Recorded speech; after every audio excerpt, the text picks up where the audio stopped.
Okay, here we go. Week 3. Week Can you believe it's already here? Yeah, and we are slightly behind just because life and things, and this is that's point and case for life and adjusting to how things work for you. So um, we're going to hit week 3 now. Yep. So this week we're going to focus on the 4 steps of healthy nail habits and the ultimate nail care routine. So this week we're going to go through and talk a little bit more about how to identify your habit loops that are shaping your nail health and nail length. We're going to go through how to change your habits, how to make good habits and break bad habits. We're going to tie in how this fits in with the wet nail polish method that we talked about last week. We're going to introduce a system called the calling out. It's a safety system. You get to talk to yourself. Yep, it's great. We love that. I do it all the time now. So fun. And we're going to talk about habit stacking as a way for you to succeed in getting the nails that you want. And then we will cover the ultimate nail care routine. Exactly.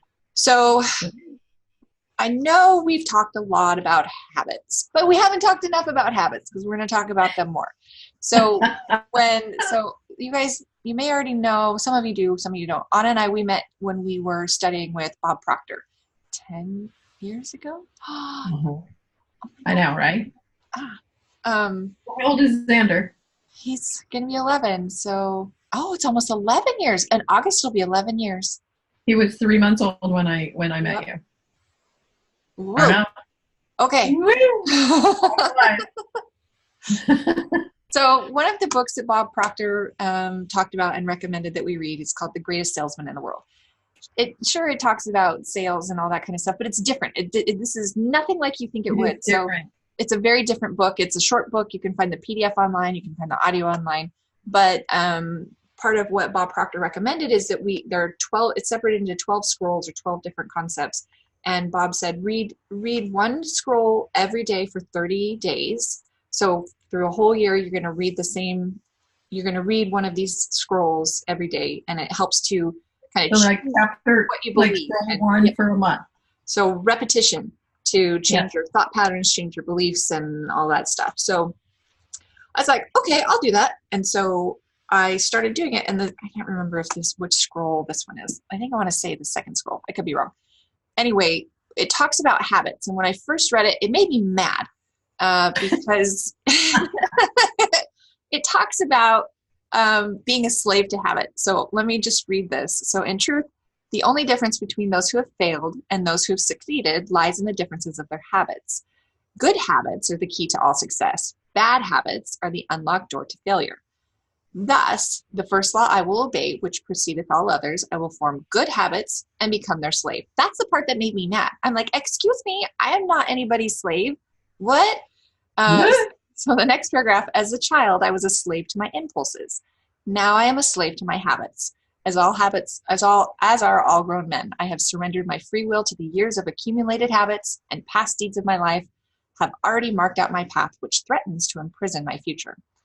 My actions are ruled by appetite, passion, prejudice, greed, love, fear, environment, habit, and the worst of these tyrants is habit. Therefore, if I must be a slave to habit, let me be a slave to good habits. My bad habits must be destroyed, and new furrows be prepared for good seed. I will form good habits and become their slave. I'm like, okay, I guess I can get behind that. But so it really disturbed me when I read that, but that's part of, I think, why it was so beneficial for me, is because I didn't like it, and I didn't like the idea that I was a slave to anything. But as I looked through my life, I found evidence everywhere that I was a slave to all of my habits. Like, think about what toothpaste, like going through the grocery store. When you're in your routine, you go through the same aisles, you pick the same foods, the same brand of toothpaste. We need these habits because there's so many other things going on in our life that our brain has to simplify, because you can't possibly, it's like, okay, it's like if you think of a day when you can't find something you want to wear, how much does that throw everything off? Can you imagine if every single task you had to do in your life, you had to think about like you do on a day when none of your clothes fit right? You don't want to wear it. Right? You're like, no, that color doesn't look good. And no, this doesn't fit right. Ugh. Yeah. I think of when you're driving. That's the biggest, is that on autopilot. you have to think of about 3,000 things when you're first learning, and that's why it's so stressful. And then once several of those things just sort of become unconscious habits, then, like, I mean, think about just coming out of the driveway. If you usually go one direction, and then I gotta go the other direction, and I will usually go the wrong direction. I gotta turn around. So yeah, I mean, we become habits of a lot of things. Yep. So, hello, fellow slaves. So what we're going to do with this is we're going to help empower you to become aware of what habits are running your life so that you can change them so you get the results that you want. Like we talked about with changing your identity, changing your whatever. We're going to talk about it some more. So everybody strap on. Yeah. So here's the habit loop. So this is, again, from Atomic Habits by James Clear. Highly recommend the book for anybody who wants to do a little extra research. So he breaks it down, and this is based on all of the research and compilation of all of the other people who've done studies on habits and all that stuff that I love. It's wonderful. So he breaks it down into 4 phases, or 2 phases with each have 2 sub-phases. So you have a cue or a trigger. So, and then you have a craving or an impulse. So that's step 2. And then you go into the solution phase. So once your brain is like, hey, there was this thing. And then like, oh, this is the way that we solve the problem or the thing. And then you do the thing. So your response, or you take action. And then once you've taken that action, you get a reward. So let's tie this in. Sadly, a lot of times the reward is not a really good reward. Not a really great reward. It's a really bad consequence. So let's talk about this in context of nail biting and picking. So this is from the nail biting and picking series that we created last year. Is that last year? I think so, yeah. Hey, look, it says 2017. Oh, no, that was, oh my gosh, dude, that was, okay. Well, it was a little over a year ago. Okay. Yeah. So we started the biting and picking group on Facebook. Yeah. And this is like part of the literature that we put together that they get at the beginning. Yep. So let's go through this. So you have your trigger or your cue. So if you have like a rough nail or a jagged piece of skin or something, that's your trigger. It's an external. Polish. It's an external or polish. Like, oh my God, yeah. I gotta. It's time. As soon as we're done with this, I'm like trying to hide my hands. So your trigger here would be a rough skin or nail, and then when you're in the slavery mode and you're a slave to habits, if you look at the image here, so you see the brain with the wind up key. It's like you're just acting automatically.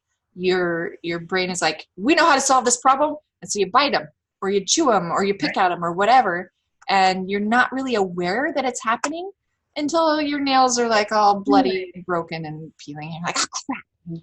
Exactly. So this is an example of the reward not being a positive thing, unless you're right, which is a totally different thing that we can talk about. So in working with the habit loop, if you're to substitute your routine, this is the impulse and choice and the routine. This is where you have the power to change your life and become a slave to your habits. So if you have your trigger, it's like, oh, I have a spot, and you're like, oh, your brain is going to be like, okay, we're going to do the thing. But in this moment between, I'm pointing at my screen, that doesn't help anybody at all. In the moment between trigger and your impulse and choice, this is critical. This is what we've been working on in becoming a nail care detective, of slowing down and paying attention to what's going on, paying attention to your story, paying attention to how you respond to stress.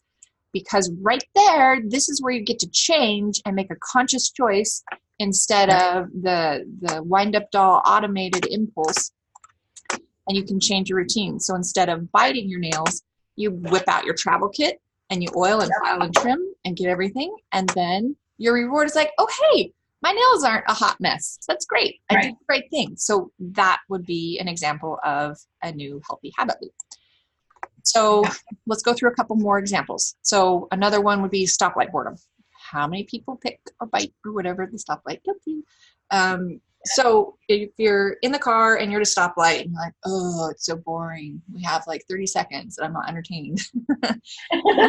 So you run your fingers over your nails and you see that they're a little dry.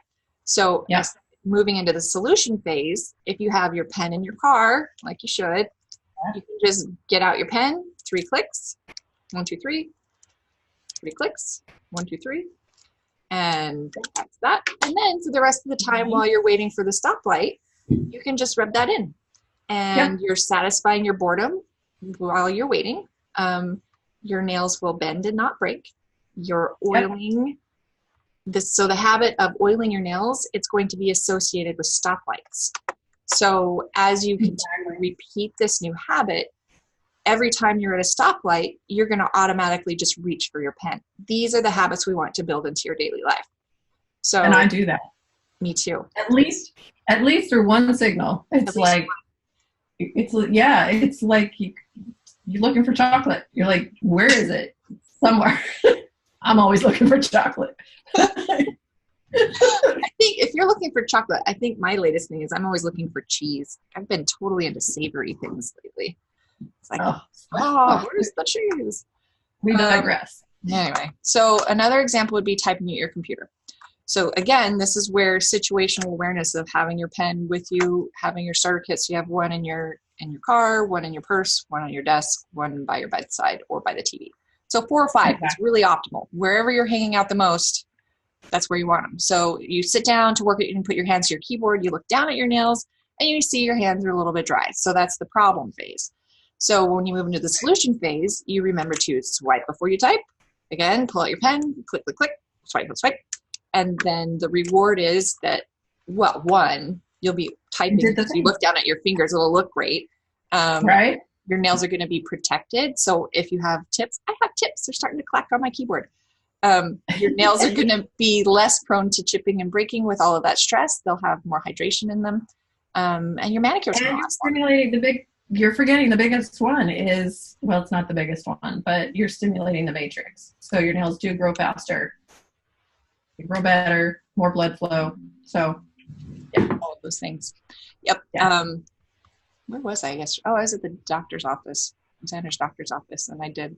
So we were waiting, and I pulled out my pen and I oiled my nails and just kind of sat and massaged it into my skin, and it was great. Yeah.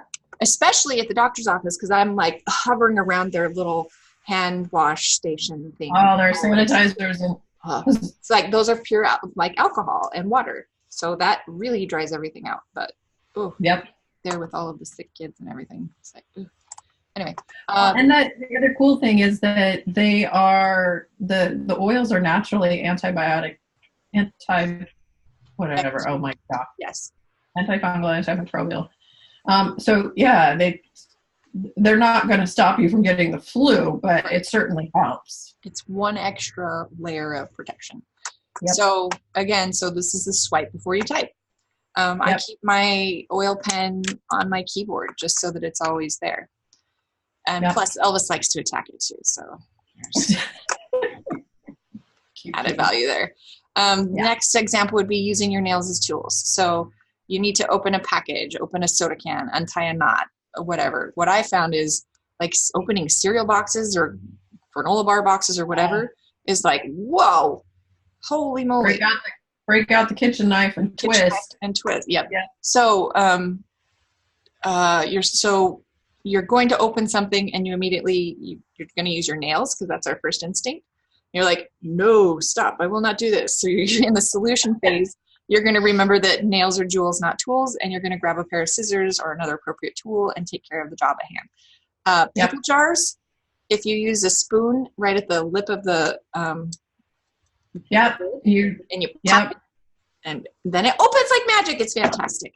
I know. It releases that. Jam jars too. Yep. So it releases a seal. That's an excellent way to save your hands. So the reward for not using your nails as tools is you're going to avoid the breaks and tears. This is such a dangerous one too. So you're going to be protecting your nails like the precious jewels they are. So remember, thank you, Courtney, for letting us use this image. Nails are jewels, not tools. I actually see a stress fracture there. Can you go back? So where it looks like it's a different color, you see that curved line right here. That looks like a stress fracture, and I get those all the time on my thumbnails because they do curve in like that. And so it's really easy for me to, especially with clothes or making my bed, or even sometimes putting on gardening gloves. Oh, gardening. Oh, the gardening will do it as I'm digging into dirt. And you get those stress fractures.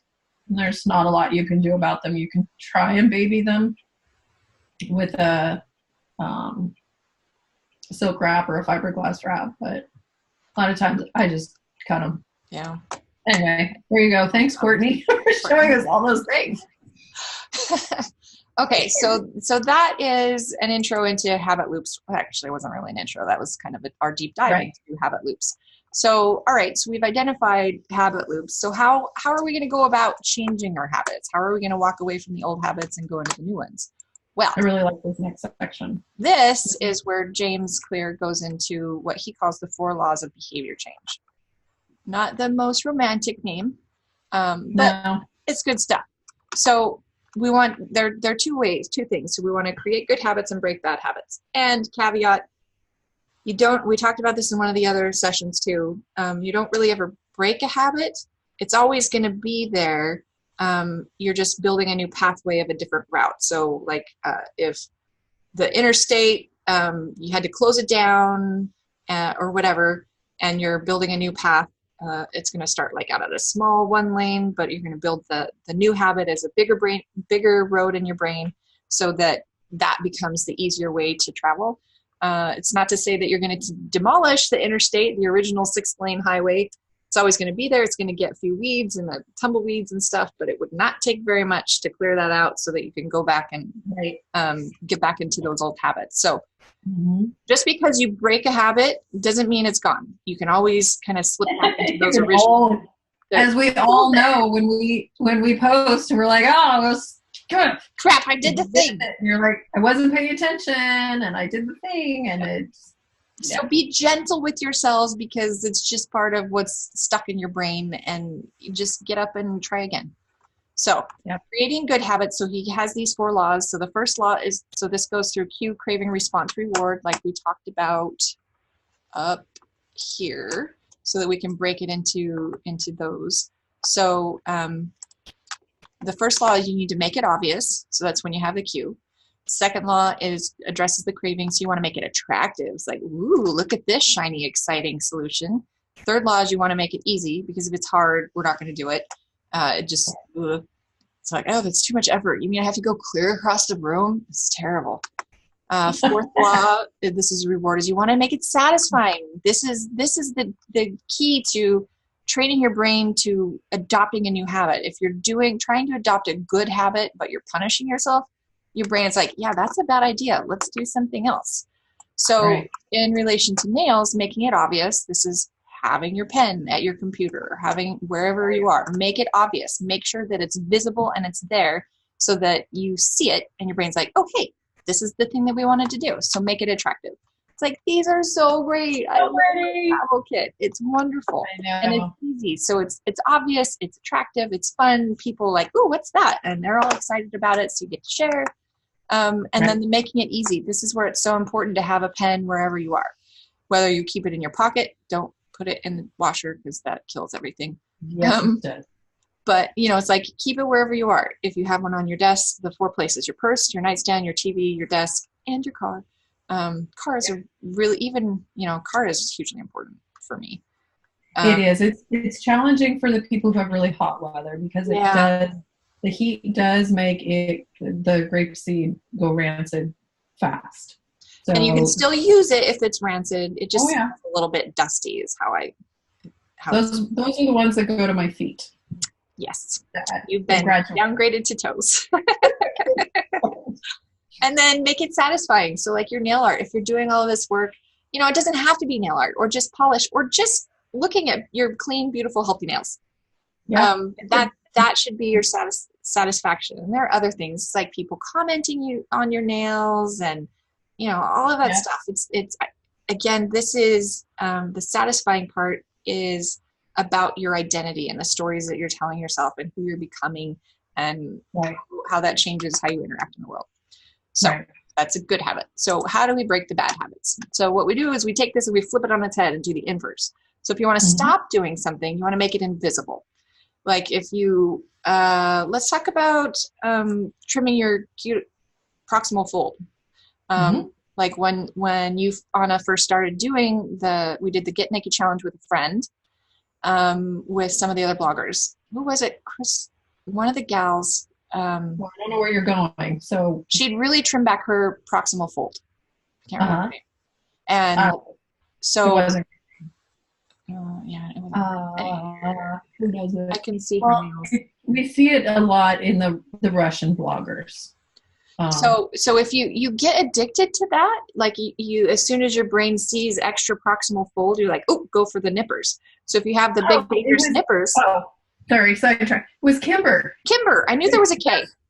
Her story is one of the it's in Nail Care HQ. Yep.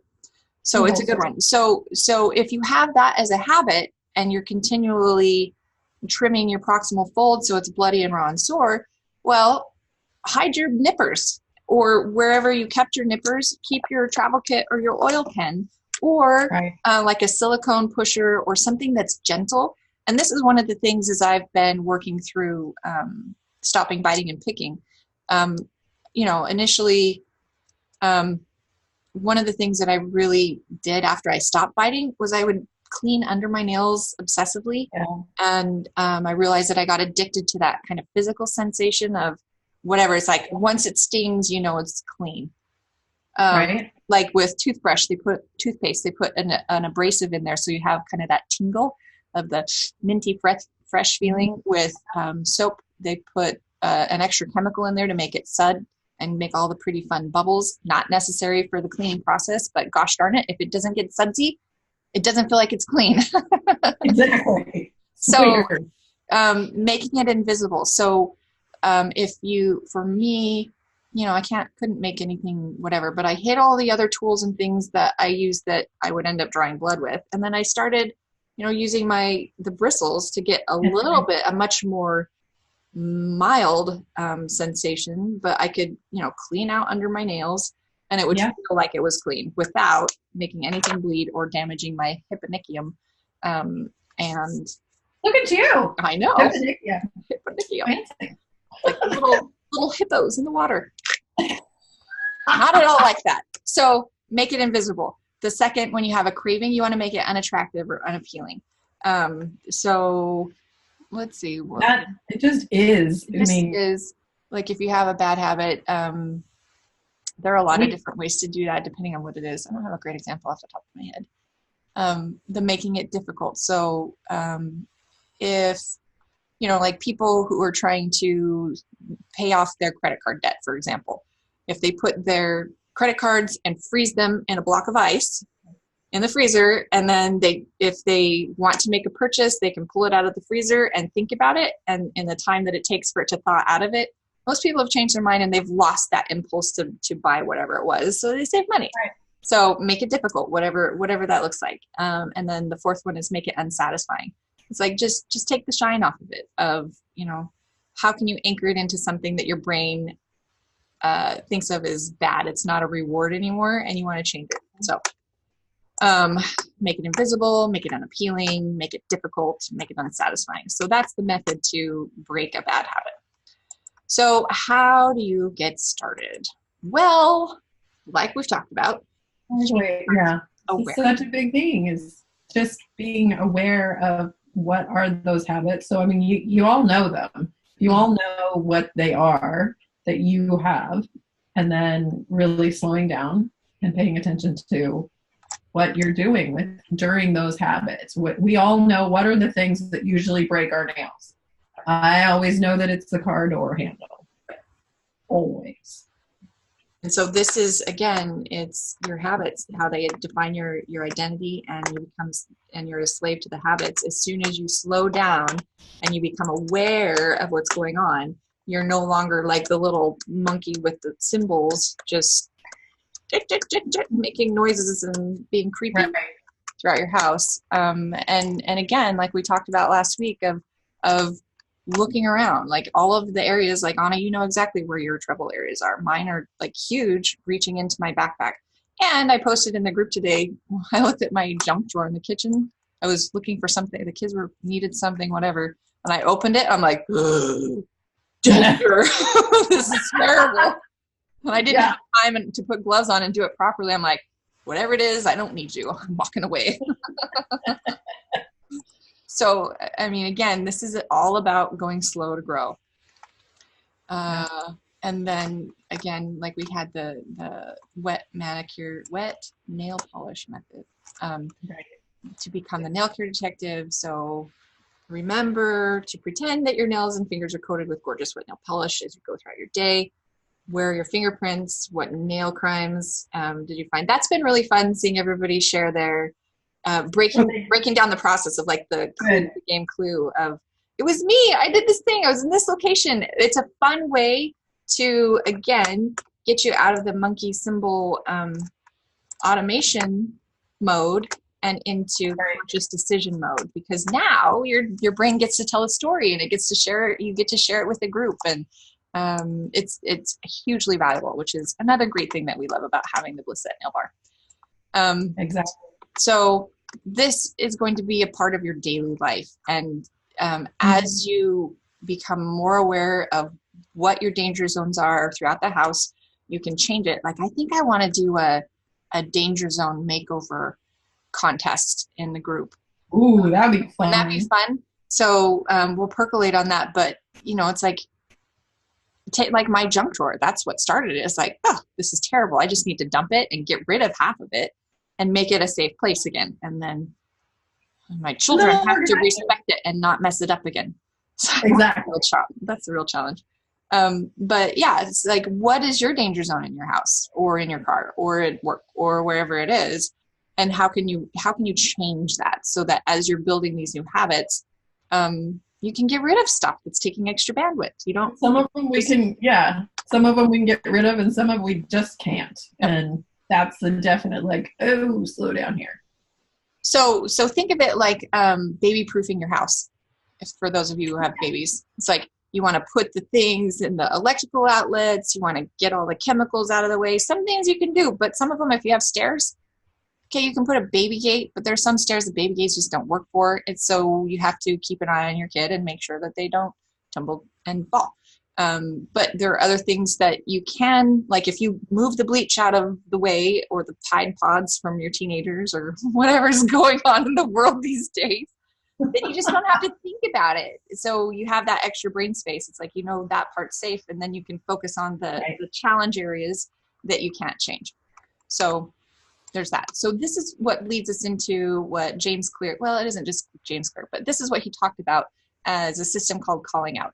And so in Japan, they have the Shinkansen trains. Those are the bullet trains. They can go over 200 miles an hour. They're ridiculous. I know way too much about these trains because my oldest used to be obsessed with them when he was little. We've read all the books in the library.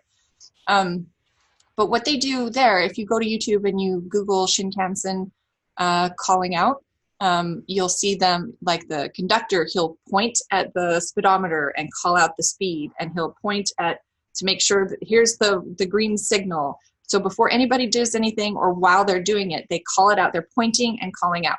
Pointing can seem kind of rude, but like for me, when I saw my junk drawer, I'm like, you are unsafe. I identified it, I pointed it out, and I called it out loud. So that's another way of putting like an exclamation point for your brain to stay aware. They do this in surgery. The surgeons, they have, and this was a whole thing. It was a really kind of a cool study. Doctors, the surgeons, they didn't want to have to do the checklist. But mistakes were being made. Like you get so much into your, mistake in surgery, that's a big deal. Whoops, we put on the left leg and not the right leg. Sorry about that. So those types of things, it's an exaggerated situation of life or death.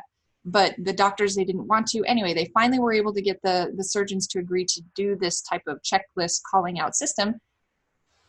And they had so many fewer mistakes, and it just was remarkable. So same kind of process with what's going on in your nails, as you guys are your nail detectives. As we're working on identifying all of these habits, we want to try this out, because again, it will help you interrupt that habit loop that you're in autopilot, so that you can make a conscious decision to change your results, which is awesome. So our wonderful Melissa Oliver in our group, she is a wizard at this stuff. It's fantastic. Check out her Instagram. She started putting out a few other videos too. which was really helpful for me because I never thought about these types of things. Like, this was not part of my world. My mom never, I think I saw my mom in nail polish once in my whole life. Wow. So that just wasn't part of my world. Yeah, So, my mom didn't either, but she was a nurse, and so Yeah. she had to wash her hands all the time. yeah. So Melissa has some really great videos of how to go with your knuckle first, all of this stuff. So for picking up, here are Melissa's tips. So when you're making contact with an item, you want to stay focused. You want to go with your knuckles first and move your thumb to gain leverage. So let's say, okay, here it is. Going knuckle first and not finger first. And gain leverage, get your thumb on it and stabilize it, and then you're good. And then you can have a good grip and you can move it around. If it's a heavier thing, use both hands. And so go knuckle first. Keep your thumbs up. Use the side of this a lot. How do you show me? Even just picking up a water bottle, I'll go this way. Oh, you'll go that way. So you're okay. So Oh, knuckles yeah. or sideways. So it's like grab. Yeah. Okay. Yeah. So that's picking up. So to kind of break this into calling out process. So for lack of a better title, this is called the pickup call out. If you're going to pick something up. So I don't have my backpack with me. It's like, okay, so an example would be, oh, I'm thirsty. So that would be your cue in your habit loop, thirsty. Yeah. And then the craving is like, I could sure use some water. So that's step 2. And then we go into the solution phase. So the solution phase is where this works. It's like, okay, I need to get my water bottle out of my bag. I am going to slowly reach into my backpack. So Melissa's stuff is you want to keep your go knuckles first. So reaching into the backpack carefully and then locating it and then gradually doing it and then slowly pulling it out. So you're calling this out. I'm slowly moving my fingers to grab my water bottle. I am slowly pulling my water bottle out of my backpack and I am slowly placing it on my desk. So you don't have to do this forever for the rest of your life. But what the point of this is just, again, to make your brain aware and like super pay attention. Like it's kind of like grabbing it by the chin and making it watch you. Like, consider focus of here's the new thing. Here are the new marching orders. This is how we're going to do things. Or you don't have to be mean and point your finger. You can be nice. It's like, we're doing this stuff. However you talk to yourself. But again, we're talking to ourselves. So that's the pickup call out. So Melissa's method for putting things down. So you want to, again, stay focused and move slowly. Ensure the item is securely on the surface so it doesn't drop. Like you talked about, was it one of the lives that you were talking about? I'm saying let things drop. There's a lot of things. When they start to fall, when things start to blow up, let it drop. But yeah, definitely it's like, I'm going to choose where this water bottle goes versus just sort of blindly setting it down and then it might fall off and then I try and catch it. Exactly. And then you have a broken nail. Yeah. So your nails will be the first to suffer. In some cases, you want to reverse the order of holding an item to ensure the safest way for your nails. So again, this is all about go slow to grow and move slowly and move with intention and protect your nails. And this is going to feel awkward and weird at first because, well, maybe just for me, maybe some of you guys already do. No, it does. It feels weird. It's a totally new way of moving through your life. And when all of a sudden you have to think about how do I grab my water bottle or how do I get my keys out of my purse? It's like, oh, yeah, this is different. And we want this to feel different. And that's why kind of the nerdy talking out loud thing is helpful because it's like, this is really different. What are we doing? This is weird. So your brain's going to pay attention. So put down call outs when you're putting things down. I am putting my keys into my purse. So you have your keys. I don't have my keys with me. And then you're going to move slowly. And this also helps. If you're doing it intentionally, you can put them in the right pocket. So you can find it easier too. So you're going to want to move knuckles first. Keep your thumb and fingernails out of the way. And then you're going to slowly remove your hands because that's just as dangerous. Depending on your purse. Mine is kind of scary right now. Okay, so that's the calling out method. So here's another way to go through and help you break down your day. This is huge. So it looks huge. So, but just focus on the equals, minuses, pluses in the center. Yep. And so as you go over those. Yep. So this is a little bit changed from the way that James Clear talks about it in his book. But the purpose of this is we want to go through your whole day, your routine, or it can just be a section of your day. Or if you notice, like, I'm always breaking my nails when I'm cooking dinner.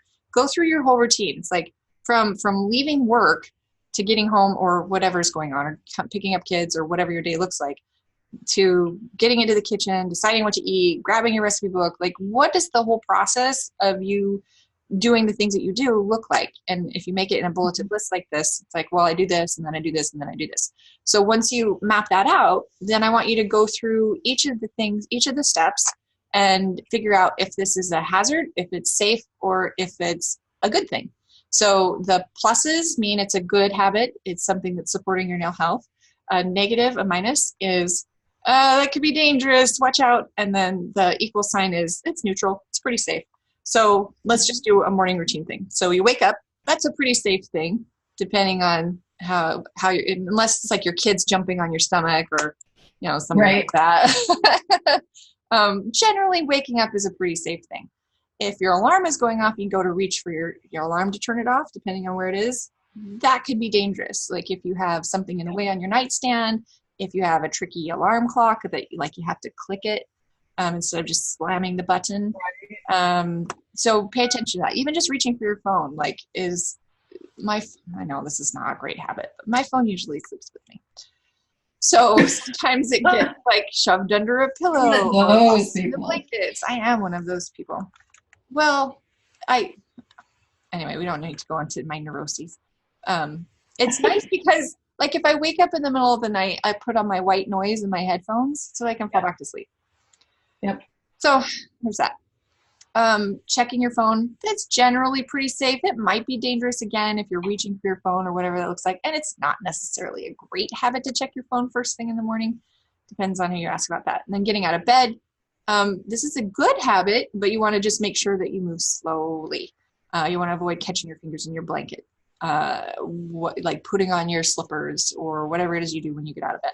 Getting a drink of water. That's a great habit. It's good for you. Just make sure that you're moving slowly. And if you're exposed to water, again, you want to reduce your exposure to water and not get your hands wet. Going to the bathroom, zippers, buttons, yoga pants, even sweatpants can be dangerous. Go slowly with intention. Lead with your knuckles, not with your nails. Hey, that actually sounds pretty good. Lead with your knuckles, not with your nails. And then okay, you go to the bathroom, you've gotten a drink of water, then you're going to do yoga. This is a great habit.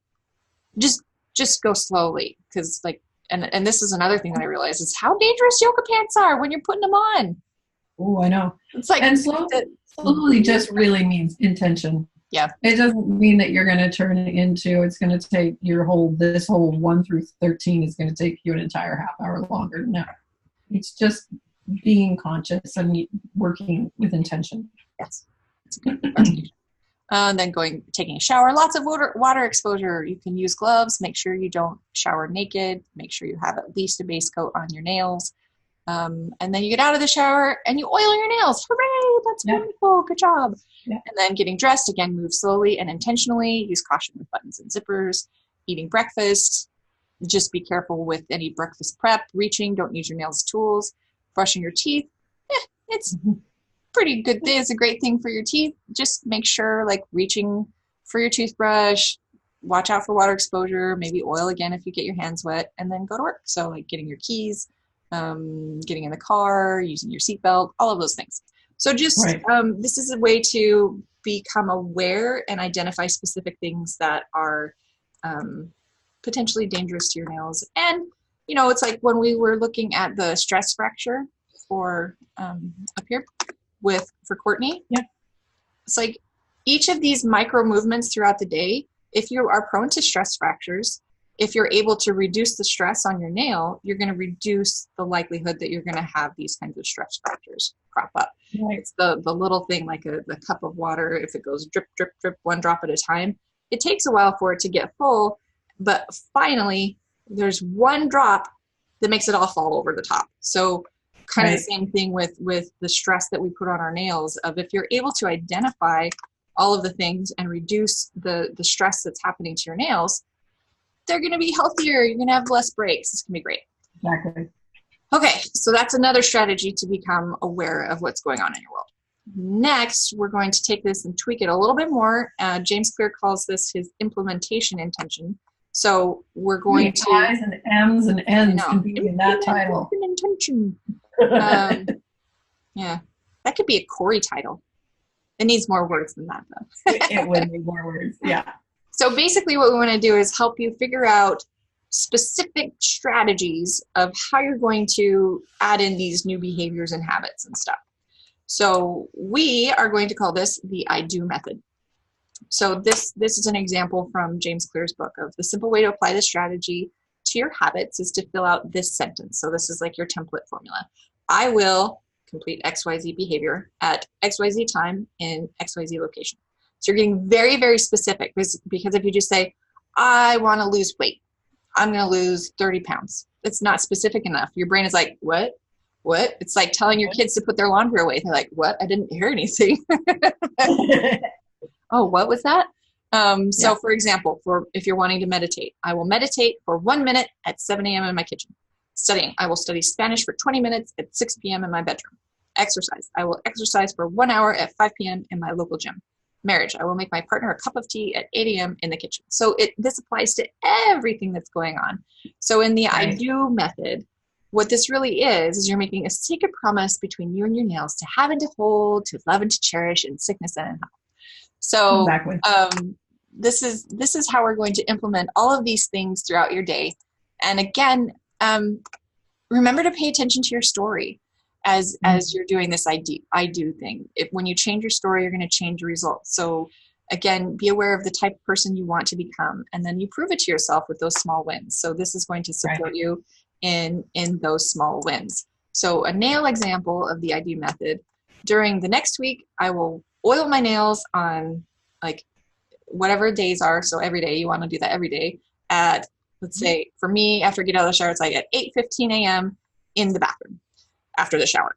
Or, just before I get out of bed in the morning. Or it's like when I sit at my computer, I will swipe before I type. So it's like, and more specifically, when I sit down at my computer, when I get to work, when I sit down at my computer after lunch break, I will oil my nails. So get really specific. Give your brain very clear commands.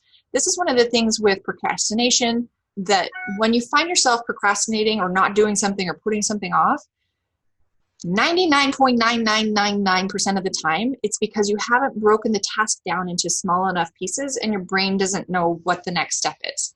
As soon as you break things down into small enough chunks, your brain is excited to do those things and it starts doing it automatically. So getting really specific and giving your brain a very specific command of Monday, 7 days a week, I am going to do this behavior. I'm going to oil my nails morning, noon, and night. When or every time I'm in the car, I will oil my nails at a stoplight, like getting really specific. So let's talk about manicures. On Friday, I will do a mini hydration and a Fab 5 mani at 6:30 p.m. at my nail desk. So just getting specific. And for people who do a bullet journal and are wanting to create, there's a whole, you just Google it, on habit tracking that you can do in a bullet journal of just here's the things that I want to do and checking off. So you're making your checklists. And so this is a great place also to make that contract with yourself. Yep. To have and to hold, ladies and gentlemen. Okay, so that is the I do method. Now we're going to talk about habit stacking and how this fits in with all of it. So what is habit stacking? So James Clear, he talks about it as it's a little bit more complex formula, but it's after current habit, I will new habit. So you're taking things that are already going on in your day. So like when I sit down at my computer, I will swipe before I type. So that is an example of a habit stack. So meditation after I pour my cup of coffee each morning, because you're already doing that. That's something that you already do every day. I will meditate for 1 minute. So you can totally do that. You like press go on the coffee maker. Well, I guess he's pouring a cup of coffee. So you sit down, hold your cup of coffee, and just set a timer for a minute and just do your meditation. Oh, there's a really great podcast. It's called, I'll post this in the group. Happy little moments, happy things. This is worth looking up.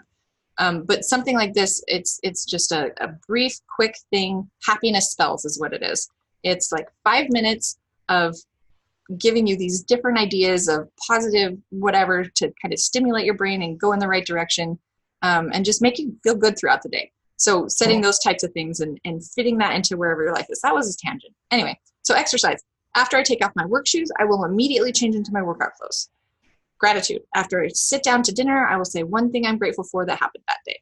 Marriage. After I get into bed at night, I will give my partner a kiss. And yes, this seems like it's overly simplistic and stuff that you should do, but going back to calling it out, if we are not intentionally doing these things, we get lazy. Our brain gets lazy and we forget things. So especially when you're trying to change a habit or implement something new, it's really, really important to be this specific ad nauseum, so that you can make the changes that you want. So again, in tying this into the nail world, when I sit down to work, I will swipe before I type. When I do my mani on Friday, I will pee before I polish. Or like when I got myself into a pickle the other night, I will jammies before my manis. Because I still had like my full clothes on. I was in a sports bra too. I was like, how am I going to get this off with wet nails? So I had to stay.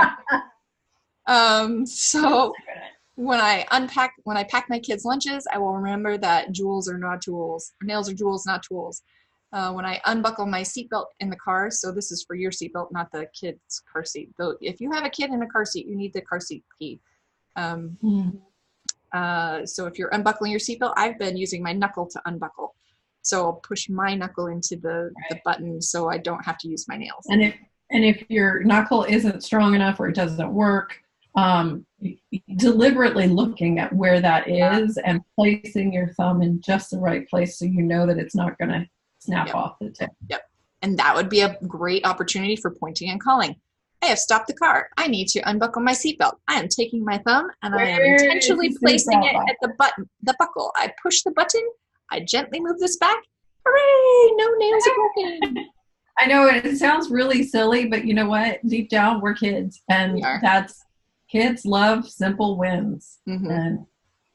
And cheer yourself on. And share with the group too. We're here to cheer you on as well. And every time we cheer someone else on, it helps put an exclamation point for our brain of like, this is a good behavior. So even if somebody else had a share of, I did this thing and it was great. Oh, watch out, little bird. Sorry, a bird ran into my window. I hope it's okay. It's good for both parties. It's giving and receiving, and it helps to cement all of these good new habits in your brain. Your brain gives you serotonin and oxytocin, and those are your reward. From a chemical standpoint in this habit loop, you give your brain a happy high. So happy, healthy high. And the group helps us. The group helps you with other ideas too. Yeah. Like I've got some good tips from the groups, and I'm like, I've been doing this for 7 years. I didn't think about that. I know, it's fantastic. I've gotten really good at cleaning up my proximal fold line. Thank you, everybody, for sharing all your tips. So Rhea, you said you have a orange wood stick that's with acetone, so I'll do that. And then everybody gave their method for the brush with the acetone, and I've gotten much better at that. And I can't remember who it was that told me this one. Sorry.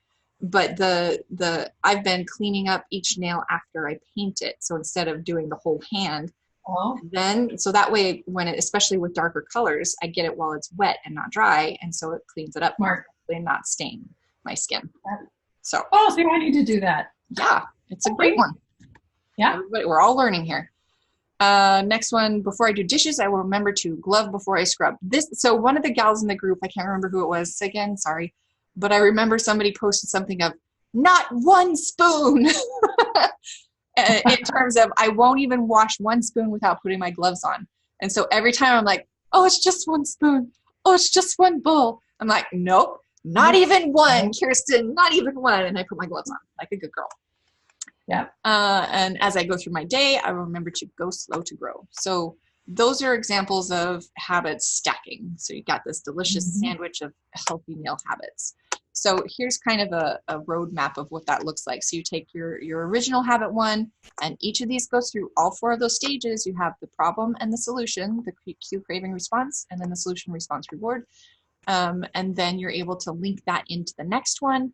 And then here's like, let's say here is one of these things that we were just. Well, like, what popped into my head real quick was, okay, feel dirty, take a shower, and go through all of that, get the reward of being clean, and then you feel your teeth. And you're like, oh, they're still dirty too. So now it's led into, I'm not done being clean. Yep. Now I need to brush my teeth. And then that leads me into, okay, now I need clean clothes. Well, here so for me, in my habit, it's like, okay, we are showered and clean, and we have brushed our teeth, and now we're dry because I shower every day. So that's when I put lotion on and oil my nails, and then I get dressed. Yep. And that works for me because I put, I oil and put a little bit of lotion stick on my feet before I put my socks on. And my feet have never not been lizard, scaly, cracky. I need to remember to do that. So yeah, it's and again, so to make it obvious is I have one of my lotion sticks in the bathroom, so I can just go swipe, swipe, swipe, and put my socks on, and I'm good to go. So again, having your stuff, make it easy, make it obvious. So it's there, it's not tucked away in a drawer, which Marie Kondo may or may not have things to say about, but hey, works for me. I'm kind of a slob sometimes. I'm anal retentive in some things, and other things are like, huh? It is hard if you want to be very clean and have nothing on the counter. So if you want it to be clean, put it where your other important things that you use. So if you have everything put in a drawer and you're going to use your makeup bag, have your lotion stick and oil pen visible in the drawer next to your makeup bag. So again, you're sandwiching it in, you're putting another layer so that it's all together, and you make it obvious, you make it easy. Okay. This is how you go through your day. This is your roadmap. You're going from habit to habit. Well, and what's interesting, okay, so while I'm thinking about that, is my feet tend to get drier, and I just sort of ignore it. But and here's why. Now I just figured this out. We have carpet in our bathrooms. So I don't put oil or lotion stick on my feet, because then I'm going to track the oil all over. This would be when. Go ahead, you say your thing. All over the stupid white carpet. Who puts white carpet in their house? But anyway. So we need my socks. Yep. In the bathroom. So that means before you get in the shower, when you're grabbing your clean clothes, you bring that all into the bathroom. So it's right there. Rather than walking into the closet to get dressed. Yes. Yep. So this is a wonderful example of this. You make it obvious. You make it attractive. You make it easy. You make it satisfying. So, so making it obvious is like taking your socks in with you, having your stuff wherever you do your routine. So that would make it attractive. It's like, ooh, now my feet are going to be great, and I won't scratch my significant other to death in the bed, or like all of those things. Right. Yes. Excellent. Cool. Back. Well, thank you. You're welcome. No charge. So this again is an example. So after I pour my cup of coffee, I'll meditate. After I meditate for 60 seconds, I'll write my to-do list for the day. After I write my to-do list, I will immediately begin my first task. So you can see how this one leads to the next, leads to the next, leads to the next. And so what you have is this massive stack of success. I hope that you have some, is that pineapple in there? I think that is pineapple on there. Oh, it is. Sandwich. There you go. Pineapple and Swiss. And are those shrimp? Okay. I don't think I ate breakfast. So I need a habit stack for that. Elvis has decided to join us. So in the evening, after I finish eating my dinner, I will put my plate directly into the dishwasher. After you put gloves on, not even one plate. After I put my dishes away, I will immediately wipe down the counter, again with your gloves on. After I wipe down the counter, I will set out my coffee mug for tomorrow morning. So you're already there, you're doing the things, and it's just adding one additional little thing where you can to create this wonderful stack of success. Okay, I can't see. Move your butt. It was funny watching, and you guys see my eyes going that way, but that's because Kirsten's little screen's over there. But it was like you're talking, and this cat tail, that's all I see is the tail. It's kind of early for Elvis o'clock today. Usually you don't show up at 1. Okay, so Hooray! Everybody give yourself a high five because that's the habit part of the session. So now we're going to get into the Bliss Kiss Ultimate Nail Care Routine. It took me forever to figure out. Seriously, you guys. I mean, and simplify it so that it's something that we can, again, put into our daily lives as a habit stack. It's fabulous. Okay, so just to reiterate, at the beginning of the 30-day challenge, we went through the intensive nail hydration process. So this is where you want to do 4 to 10 hours with the gloves on, naked nails, or you can do 3 days of naked nails if that floats your boat. You know, I don't really do that anymore. Now that I have the intensives and the minis, it's great. So that saves it. It's eliminating danger, basically. Yes. It's eliminating a lot of the danger zones in that first 3 days that we used to have before the intensive hydration treatment. So see, you guys, we're still continually learning. Elvis says hi. So you do the intensive, and then after you're done with your hydration, you move into the Fab 5 polish. And then you're going to oil 2+ times a day until you start getting chips or wears. For me, I'm still at about 3 days per mani. It's a little better when I cap my tips now. Elvis, you're not helping. It works better just because I have actual free edge, and it's not just smearing stuff on my skin. So I feel like that's being more effective. But you know, it's like every time I do a manicure, which is about 3 days, I'll put the gloves on, even if it's only for 20 minutes. I'll use the soak and swipe. They're amazing, you guys. If you haven't tried them, treat yourself. So that's great. And then, so you're going to remove it as soon as you start getting chips, or cap your tips until you have a safe space, and this is something that's really helped me, because I've never been able to wear polish without picking at it. Never. Not in my whole life. This is the first time ever. How old am I? Wow. I just turned 39. Wow. Last year, this decade. So this is a big deal. So for me, the things that have helped with me not picking that is learning to do the cleanup, the edge cleanup. Fabulous, because that's usually where I would start picking. Because, there's a ridge. There's a little ridge of extra color polish, even if it was clear top coat or whatever. So now that's not there. Or it would get caught in my hair or on my shirt or whatever as I'm going through life. And that is a cue or a trigger for me to pick at something. So I've eliminated, so I made it invisible. Hey, that's actually a really great example. So I made that invisible. Where are you? The ridge, it's no longer there, the ridge of polish. Making it unappealing. Now, like something for that would be, go look at one of Anna's photos of the scanning electron microscopes, or like the one that I posted of my thumbnail that shipped back. And it, light. When you see it big, the ridges and all of the layers, like, that's like, making it difficult. Like for biting and picking on days when I can't keep them out of my mouth, I'll just put them in gloves. I'm like, oh yeah, watch this. You're not going to put that in your mouth. And then making it unsatisfying. So again, for me, like for picking it's not as satisfying anymore. Picking, because I've changed my story. And that's a big part of it for me. Anyway, okay, I rambled. So the core of the nail care routine is this. This is a repetition. The full-on intensive hydration at the beginning, you don't have to do that very often. Again, it depends on your lifestyle, what your job is, how you're using. Hi, Elvis. He's being very needy. How your nails feel, how your skin feels. Yep, all of those things. So work with you. And like some of our gals whose bodies produce more oil, and so they have oilier nails. So you aren't going to have to do the mega hydrations quite the same way. Well, it's like your nail, the nail that's connected to your nail bed doesn't need it as much as the tips. I mean, that's ultimately what we've got going on here, is that the tips dry out. The tips are the ones that break. The tips, it's all about the tips.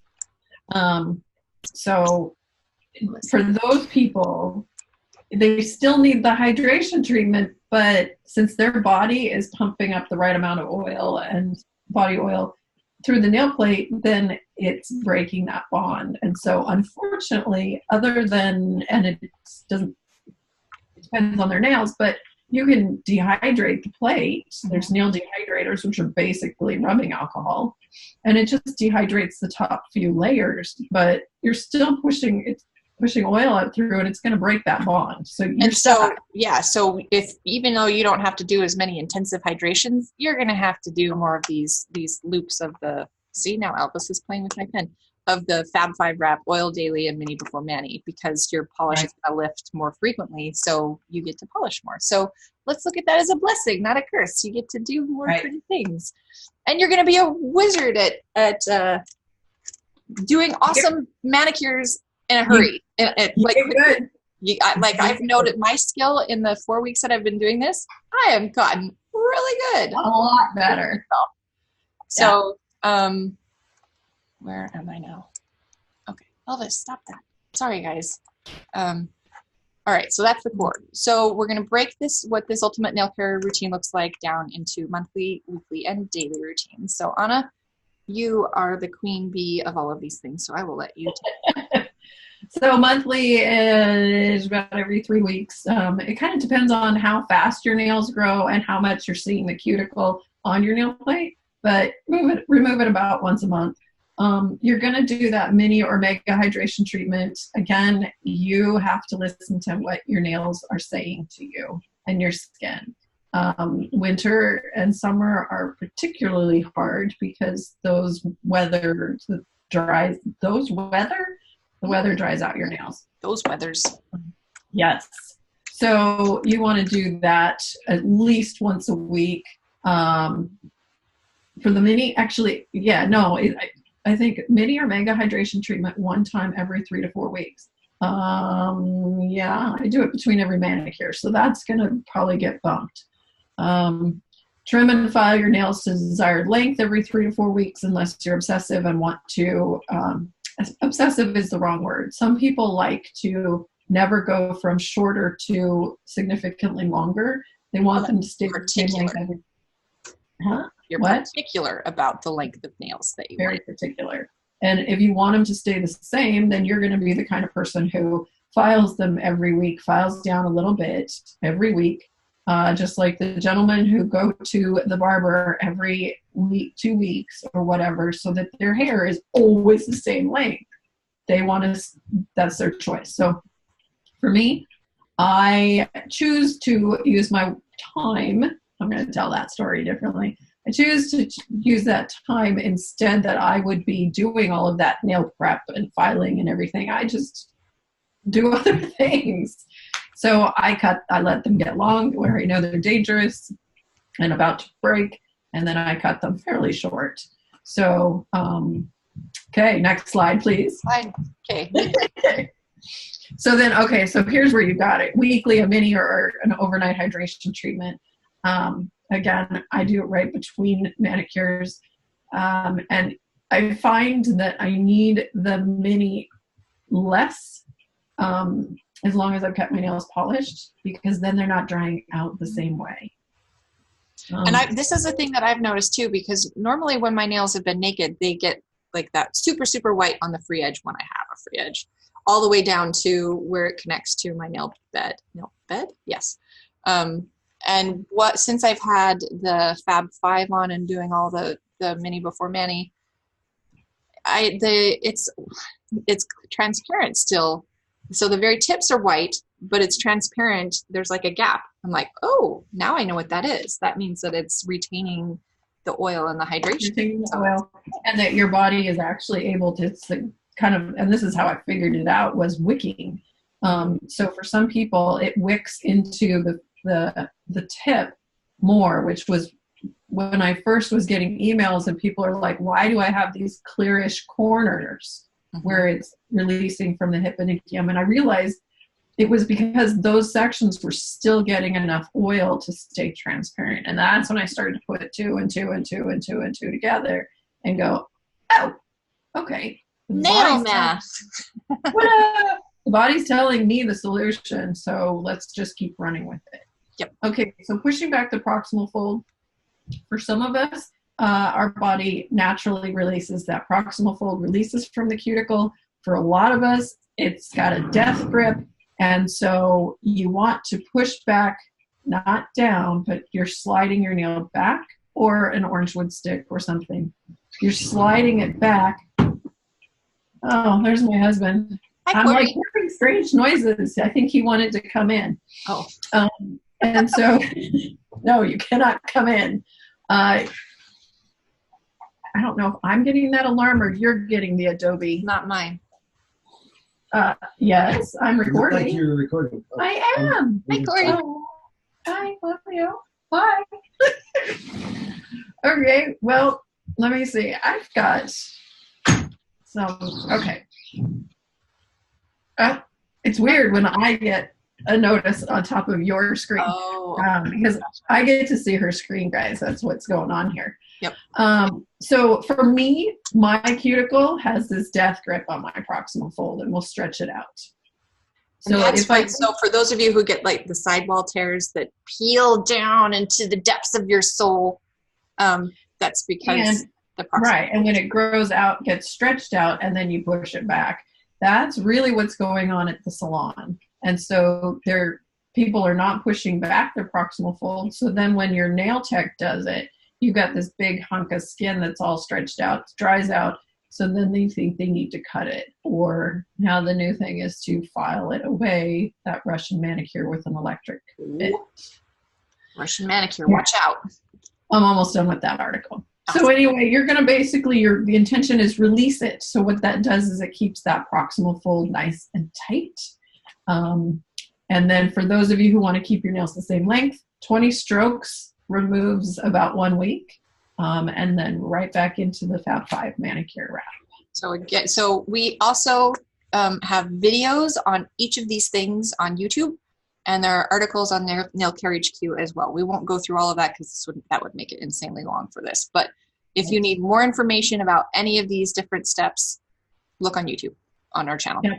YouTube.com/BlissKits. Right. Okay. Is that this? Are you done? Don't bite, Elvis. I am. So now, yep. So oil your nails. Love it. Oil your nails. Oil your nails. Oh, fix it on the fly. Oil your nails daily, 4 to 6 times. Some people are fine with just in the morning and in the evening. If you wash your hands a lot, you're going to want to oil more frequently.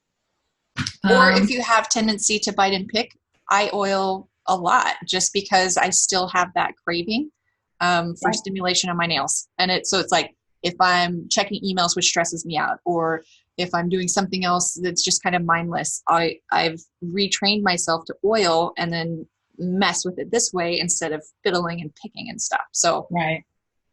Substitution. And I always oil and use lotion stick on my hands before bed. And my phone gets very greasy at night. Yes. So it's just, and that's what helps to keep you from feeling so parched and dry. Yep. One extra, so this could be a handwich stack. Habits stack. Chocolate. Is it still Monday? It feels like it's still Monday. It's Wednesday. It's Wednesday. But so like if you get your phone all greasy, then the next day you can wipe it with an alcohol wipe and clean all of the gross, nasty germs that live on our phones. So it prompts you to keep your phone clean, which decreases the amount of germ exposure, especially in cold and flu season. You're welcome. Yes, this is very true. Okay. All right. To summarize, this has been a long one, and for those of you who stuck through. Yes, thank you for sticking through all of this. So we started out with identifying your habit loops. So just break that down as you look through your day. What's your cue? What's your craving? And then how do you solve those problems? What's your response and what reward you get out of it? And again, and journal. Journaling is fabulous. Journal. There are habit trackers, all sorts of things that you can use to make obvious. One of the things that we really learned, which is why, because I just started the bullet journaling, and I know you journal differently, but you journal a lot in terms of your work stuff and what you want to get done. And for me, I got to get the rest of my life together. But oh shoot, where was I going with this? Journaling, habit loops. Of writing. One of the things when we were doing that personal development stuff, of what's the phrase, writing causes, when you write something with your hand, it changes the way your brain interprets that information versus even typing. Typing's not going to be the same as when you write it by hand. And I think that's part of why when children get sentences, my children got a lot of sentences when they were misbehaving. And it was, I chose the behavior that I wanted them to do. The ones where I will not spit, that's stupid. Instead, you want something that's going to be, I don't remember. That's a terrible example. Well, but so again, I used a positive of that positive statement. So going back into that solution phase of the response and the reward. And so it was, I treat my siblings with respect versus I hit my brother. I will not hit or whatever. Yeah. So 50 times they're sitting there writing, I respect my siblings. I respect them. So it makes a difference when you write it. Just for those of you. And like, again, the journaling, this is such an important part of changing your story and of becoming aware of everything that's going on, like the stories that you're telling yourself, of becoming aware of the actions that you take during the day, and they feed into each other, and it cycles and creates that whole big ball of wax of your results. So the 4 laws of behavior change: when you're making a new habit, you want to make it obvious, make it attractive, make it easy, make it satisfying. If you're breaking an old habit, you want to make it invisible, make it unappealing. Oh, I moved it. Hands back up. Make it difficult, and make it unsatisfying. So as you identify the things that you want to change or you want to add in, remember those 4 laws, and then calling out, especially as you're getting started. Talk to yourself. Have a good old conversation. Talk to yourself. Identify it. Point it out. Now my phone is ringing. Go away. I'm busy. And then call it out loud. Talk to yourself. Have a good time. Then habit stacking, just to remind you, and we'll keep sharing these images, and we'll keep coming up with more as we come up with them, and we'll post those and share them. So when you sit down to work, swipe before you type. When you do your mani on Friday, you'll pee before you polish. And so this is also tying in what do we call those? The I do statements. I do method. Yes. I do method. Of pack my lunch, I'll remember nails are jewels, not tools. And all of this is changing your story. So can you see how it's all kind of fitting together? I love it when things fit together. So habit stacking, all of those things. And then again, your ultimate nail care routine, we'll be sharing different images of this to help keep it in the front of your mind. We'll make it obvious. So monthly, remove the cuticle if needed. Again, and so watch the video on this too, and be gentle. We've seen people using the cuticle pusher, and it's scraping off layers of their nails. Just super soft, no pressure required. Just let gravity do the work on that one. The mini or mega hydrations once every 3 to 4 weeks if you need it, if your nails get dry and stuff just from living. Trimming and filing, however that fits in, whether you want to do it weekly or longer than that, monthly. Yeah, I cut my nails about every 3 weeks. That's kind of what happens. And people like me, there have only been a few times in my life where I've actually had to trim or file my nails down because they were getting too long. So we'll see if that becomes a more regular problem in my house. Probably when you were pregnant. No. Really? Oh, that was loud. Sorry. All this. No. I was not a happy, healthy pregnant person. Okay, so well, just real quick, we'll just finish going back over this. Weekly, take care of yourself weekly, and then especially going through daily, because they all build. So we've got this going the other way. So everything that you do daily builds on, and then your weekly, and then builds to your monthly.